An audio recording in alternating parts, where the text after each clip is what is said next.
Depuis la semaine passée, Emmanuel Macron a repris son costume de président réformateur. Une dernière année de mandat qui doit être utile, selon les termes de l'Élysée. Bonjour messieurs, dames. Ça va? Ça va. C'est d'ailleurs l'une des raisons pour lesquelles le président a entamé son tour de France. Prendre le pouls du pays au sortir d'une crise sans précédent.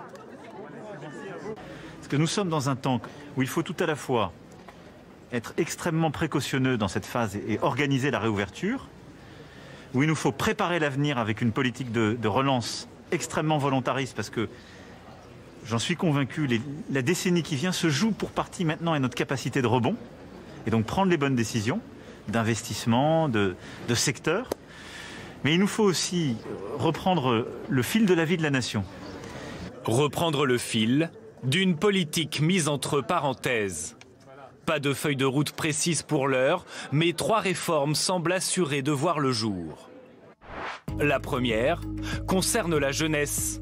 Il s'agit du dispositif Garantie Jeunes, une allocation pouvant atteindre 500 € visant à accompagner les jeunes précaires de 16 à 25 ans vers le monde du travail. Ce n'est pas un revenu universel inconditionné. On est en train de faire pour nos jeunes un revenu universel d'activité, c'est-à-dire accompagnement et activité, ou formation ou travail, mais à côté de ça, je vous accompagne. Parce que vous avez besoin d'être accompagné à 18 ans. Et d'être orienté un peu avant aussi. Exactement.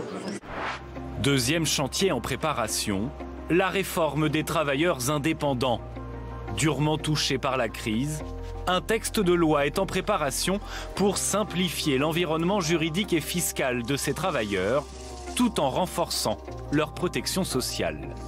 Un texte de loi devrait être présenté en Conseil des ministres durant l'été. Dernier projet, et non des moindres, la dépendance des personnes âgées. Annoncée depuis le début du quinquennat, cette réforme a déjà été reportée à plusieurs reprises. Mais cette fois, le gouvernement l'a confirmé, la réforme reste plus que jamais d'actualité. Un projet de loi pourrait même être présenté d'ici le mois de septembre. 3 dossiers et probablement d'autres réformes à venir.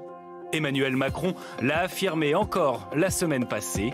Il réformera la France jusqu'au dernier quart d'heure de son mandat.